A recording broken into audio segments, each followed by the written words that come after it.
What's up, everyone? Welcome to This Day in Philly Sports History for June 14th, 2023. I'm your host, Jim Montgomery. We got a big show today, but before we get into today's show, quick housekeeping thing. There may or may not be a Back to the Future this week. I'm working on something for June because between a wedding I'm in and a couple different random trips down to the shore here or there, it's kind of wonky. Plus, we're entering the dog days of summer, so I'm working on something fun.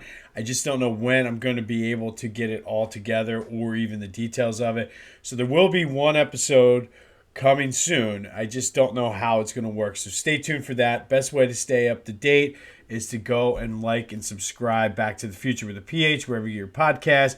I will keep everyone updated here. I'm also working on some interviews for this later this summer, hopefully as well. So just stay tuned for that.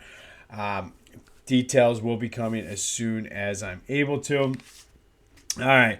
So I guess the big story yesterday was the Doc Rivers was on Bill Simmons' podcast after the NBA Finals. They talked a little bit about the finals, and then he was asking him some questions about the Sixers. And I saw a lot of people talking about this on Twitter. I usually don't necessarily listen to Bill Simmons' podcast all that much, but I decided rather than just get things secondhand, I wanted to listen to it and get my own takes on it. So a few things that really stuck out for me is that he said his next step to get better is to make his teammates better. He also mentioned on and off the court. I guess that he doesn't necessarily hang out with his teammates that much. So making an effort to kind of cultivate those relationships. He did say staying healthy will be a part of that, but it's all part of the natural progression of where he is. He said he thinks he's going down that road, so we'll have to see.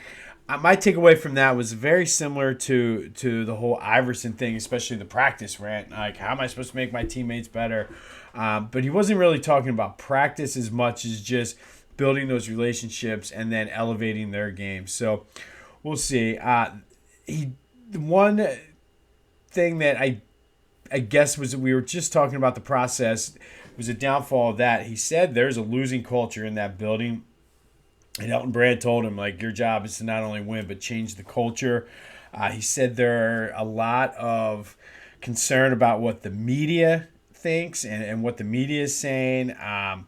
So he said it is improving, but until they can kind of get over that hump, the culture is just not a winning one. And ironically enough, if you look at like the Eagles have a good culture in place, and they're able to bring players in. You look at a team like the St. Louis Cardinals in baseball; they're able to continue to do it. The Patriots, when Tom Brady was there, so you need to kind of clean up the culture, I think, and then hopefully it gets there. And it doesn't matter necessarily the players; you just have to have that mindset or that mentality. I mean, the San Antonio Spurs, the Golden State Warriors, those are teams that have Miami Heat. They have the winning culture, and it's like this is the way we do it. You fit yourself into that culture, and apparently it's just not there in Philly. He touched on Harden playing more isolation in the playoffs, and it's allowed, like, as the defense steps up, it allowed the defenses to really stop him, and it slowed him down. And I guess there were definitely some times where it makes more sense now, where him and Doc got into it, where their philosophies were different. He said he was there in the first half. Excuse me. First half of the season, but second half and in the playoffs, he wasn't necessarily willing to do that. And I don't know whether it was part of his age, he was slowing down. But he said he tried to score too much in the second half in the playoffs instead of being a point guard and facilitating the ball. Had great things to say about Maxey. And I'm really, like I said, I've said this 1,000 times. I'm going to keep saying it until I see it. I think Nick Nurse is going to bring out the best in Tyrese Maxey. And then the final question was basically he asked, what does Joe need as a sidekick or a third piece or a second piece with him and Maxey? And basically a big point guard who can score. ironically enough, early in his career before his head got messed up, Ben Simmons. So it was just kind of ironic to hear that. And I'm like, oh, Ben could play the point. He was big. He could score before his head space got messed up. So unfortunately, we don't have any draft picks or a lot of salary cap room to bring one of those guys in. But again, we're officially in Sixers off season now. We got a little bit of time here between now and the start of training camp in Eagles, so we're gonna be picking up stories like this and running with it. But I think it was very insightful. I will go on record and saying I think it was time to move on for Doc, but I don't think he coached that bad. And again, he comes off snarky and like whatever when he was interviewed, but this was actually sounded like a kind of a likable guy, which I don't know if that's Bill Simmons or what, but just some, like I said, some of my takeaways. And my biggest concern is kind of the culture. And I think that Embiid making his and hanging out with his teammates plays into that a lot. And it was kind of, I guess, people had talked about that. Like, you're losing during the process. Is that going to affect the team moving forward? And it kind of does have the stank of losing over there in Camden. So we'll have to see if they're able to clean that up and what will happen from there. All right, enough about that. Big win for the Sixers. The Phillies. They bounced back 15-3. They got rolling early and didn't look back. That's like what 21 runs or 19 runs. No, 25 runs in 2 games now. No, 24. My math. No. Jeez, my math is off. It's 15-8 is 23. Whew, 23 runs in 2 games. Wheeler was dealing again, 6 innings, 4 hits, 1 earned run. It's up to Dombrowski now. I think that it's up to that 5th starter role. We need somebody in that 5th starter role to take the pressure on the bullpen, because if that happens, I think, like I mentioned, they're ready to take that next step. We're heading in. I mean, it's the perfect time for them to get hot. There's nothing else going on right now except for a little bit of soccer. We have the NBA draft coming up, which Sixers don't have a pick. We have the NHL draft, which will be very interesting for the Flyers, but this is all Philly, so this will be the time for you guys to captivate and take over the city. Speaking of the Union, they're in Chester tonight to take on the Orlando City team. Father's Day is coming up, and if there's still time to go to phillygoat.com to check out their selection of Philly sports-based apparel. The Nuggets just won. I saw that they had just released a new Nuggets-inspired Sixers jersey, and the old school Nuggets with like the rainbow and the city skyline on it. They did a take on that with the Philly skyline and the Liberty Bell like in the top corner. It's actually a sweet looking shirt. So if you're looking for something different this summer for dad or for yourself to wear down to the shore, this is the place to go. phillygoat.com. Use the promo code Jim Montgomery for 10% off your order. But that Nuggets inspired jersey is pretty sweet looking, and who knows? I mean, it's the closest you can get to an NBA championship in Philly for this year. All right.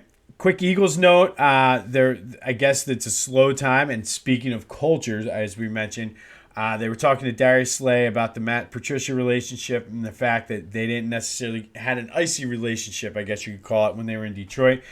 And this is where the culture of your team is important. He said, listen, it's just business. We have the same goal. We're just coming in, doing our job. And it's the truth. He doesn't have to be their best. They don't have to be BFFs. They just have to have a good working relationship, respect one another, and move on from there. And I tie that right into the culture that Jeffrey Lurie and Howie Roseman have built for this team. All right.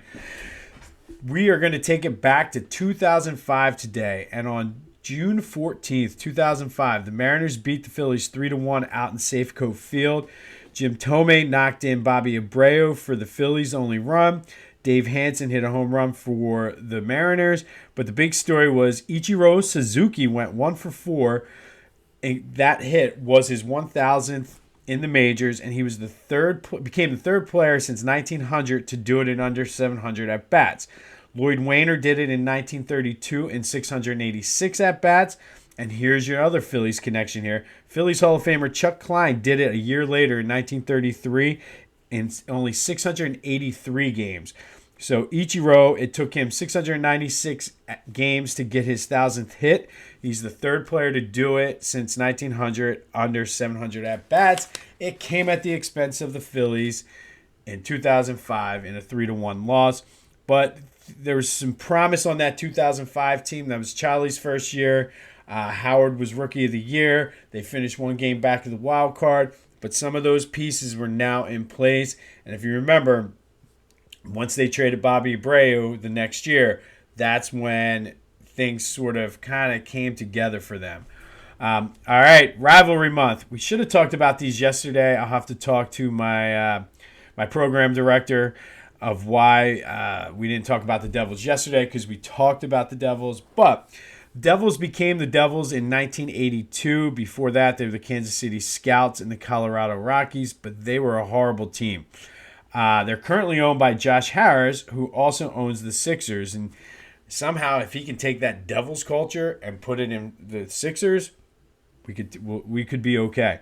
But this is called the Battle of the Jersey Turnpike. Basically, above a certain line, everybody is Devils fans. Below the certain line, everybody is Flyers fans. Devils do lead the series 118, 88, 15, and 8. But they are 14-14 against each other in the postseason. They have met 5 times. We talked yesterday about the 95 Eastern Conference Final when the Devils won 4-2, ultimately leading to their first cup. Then the next time was the 2000 Eastern Conference Finals. The Devils won that 4-3. That was the one where the Flyers blew the 3-game lead. Lindros got hit by Scott Stevens, and basically that was his last game in Philly. The Flyers won in 2004 and 2010 in the quarterfinals, 4-1. 2010 being that year they went on that cup run. And the last time they played in the playoffs was the conference semifinals in 2012, Devils winning 4-1. So other than the year that the Devils came back from 3-1 on the Flyers, usually when they play in the postseason, it's a blowout one way or the other. I will say this is a pretty evenly matched series, specifically in the postseason, except for one thing, it's the Stanley Cup. I mean, the Devils have won 9 divisions, 5 conference titles, but they have won more cups. I think there's 3 or 4. The Flyers have won 10 division, 4 conferences, but of course 0 cups since the Devils moved to New Jersey.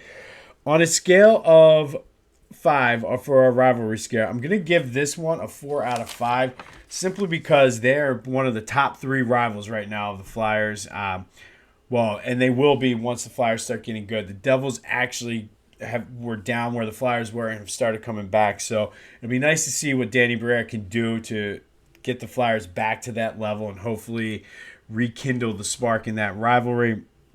But the Devils get a 4 out of 5 on our rivalry meter. On this day, back in 2005, Ichiro became the 3rd player to get 1,000 hits in under 700 games. He did it against the Phils, a 3-1 win. Go to phillygoat.com. Check out that. I'm telling you, check out that Nuggets-inspired shirt. It is pretty sweet. I think I might buy one of them too. And again, I think I'm just going to get automatic Philly Goat deductions out of my paycheck from here on out. Just kind of like, how people have the health plan. I'm going to have a Philly Goat plan where I can just monthly just pick whatever t-shirts I want. But it's not too late for Father's Day. Use the promo code Jim Montgomery. Good win for the Phils. They're looking for the series win tonight against Arizona.